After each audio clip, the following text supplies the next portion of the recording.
महाकुंभ 2025 लगभग 45 दिनों तक चला। इसमें 60 करोड़ से अधिक श्रद्धालुओं ने आस्था की डुबकी लगाई।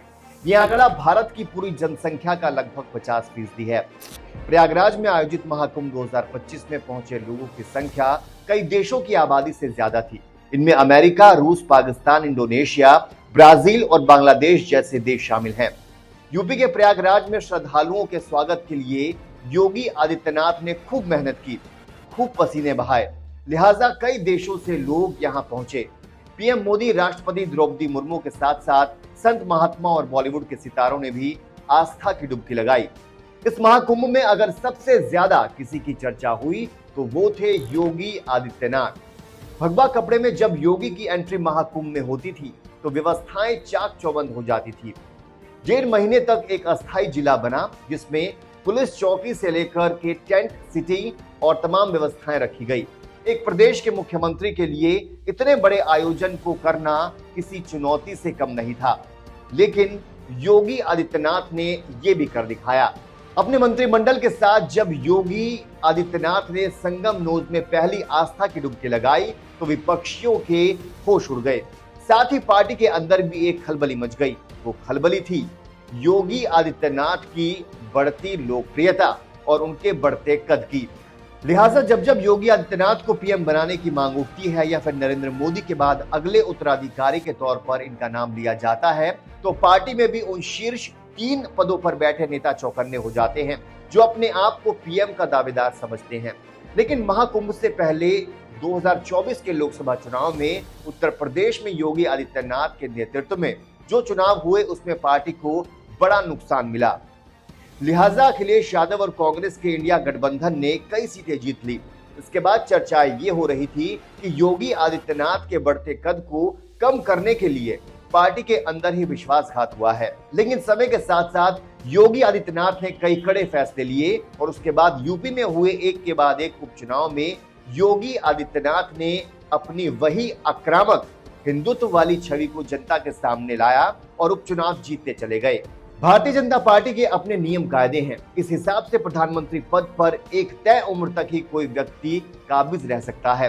लिहाजा इस उम्र की रेखा को अब प्रधानमंत्री मोदी पार कर चुके हैं। 2024 के लोकसभा चुनाव में पीएम मोदी के चेहरे पर ही चुनाव हुए, लेकिन अकेले बीजेपी को पूर्ण बहुमत नहीं मिल सका। लिहाजा एनडीए में घटक दलों की बैसाखी पर यह सरकार चल रही है। ऐसे में अगले चुनाव से पहले भारतीय जनता पार्टी को पीएम के चेहरे के तौर पर एक ऐसी छवि की आवश्यकता है जो न सिर्फ एक कुशल शासक हो बल्कि देश भर में उसकी खूब लोकप्रियता हो। कट्टर हिंदुत्व की छवि तो सोने पे सुहागा। ऐसे में जो नाम सामने आ रहा है वो भी योगी आदित्यनाथ का ही है। बीजेपी के कोर कार्यकर्ता तो योगी को चाहते ही हैं, साथ ही आरएसएस में भी इनकी तगड़ी पैठ है। देश के सबसे बड़े प्रदेश में उन्होंने बेहतरीन तरीके से शासन संभाला, क्राइम कंट्रोल किया, विरोधियों के लाख दबाव के बावजूद अपने निर्णय से सबको चौंकाते रहे। बात यदि महाकुंभ की करें तो महाकुंभ में लगातार घटनाएं भी हुई और लगातार योगी आदित्यनाथ की आलोचना भी हुई। बेहतर व्यवस्था के लिए भी योगी आदित्यनाथ को ही श्रेय दिया गया, यानी कि कुछ भी हो जाए चर्चा के केंद्र में योगी आदित्यनाथ हमेशा बने रहे। इतना ही नहीं, राज्य में शासन संभालने के साथ साथ महाकुंभ की पूरी व्यवस्था भी योगी आदित्यनाथ के कंधों पर ही थी। कभी वो सीसीटीवी में सुबह सुबह भीड़ को मॉनिटर करते दिख जाते तो कभी पीएम या राष्ट्रपति की अगवानी करते नजर आ जाते। महाकुंभ में छोटी से छोटी घटना पर भी योगी आदित्यनाथ की पैनी नजर थी।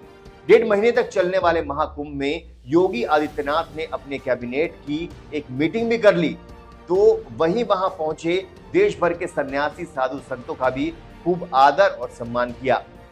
संगम में शाही स्नान पर खूब पुष्प वर्षा हुई। टीवी चैनल्स पर पीएम मोदी के बाद पीएम कौन होगा इस पर एक सर्वे किया गया। यहां भी जनता ने योगी को पीएम के तौर पर पसंद किया।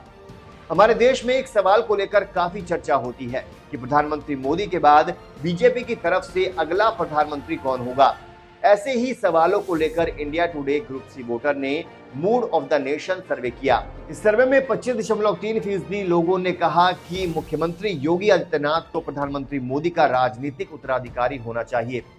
दिलचस्प बात यह है कि प्रधानमंत्री मोदी का राजनीतिक उत्तराधिकारी बनने की इस दौड़ में मुख्यमंत्री योगी आदित्यनाथ सबसे तेजी से आगे बढ़ रहे हैं।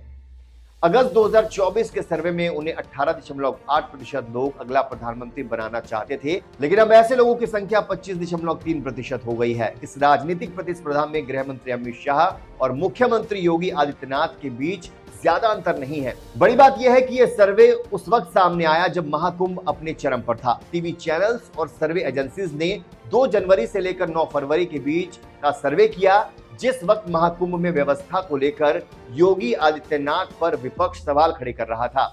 उसी वक्त देश की जनता सर्वे में वोट कर योगी आदित्यनाथ को देश का अगला प्रधानमंत्री देखना चाहती थी। लिहाजा इससे साफ हो गया कि महाकुंभ में बड़ी योगी आदित्य की लोकप्रियता, जनता के बीच उनके पैठ और आक्रामक हिंदुत्व की छवि ने योगी आदित्यनाथ को देश का एक बड़ा चेहरा बना दिया है। हो सकता है कि 2029 के लोकसभा चुनाव से पहले बीजेपी उन्हें पीएम फेस पर डिक्लेयर कर दें।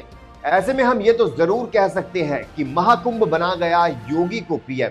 आप इस एनालिसिस पर क्या राय रखते हैं जरूर बताइए। साथ ही हमारी ये खबरें और हमारे वीडियोस आपको कैसे लग रहे हैं, आप इस प्लेटफॉर्म पर किस तरह की खबरें देखना चाहते हैं, इसके सुझाव के लिए भी हमारा कमेंट सेक्शन खुला हुआ है।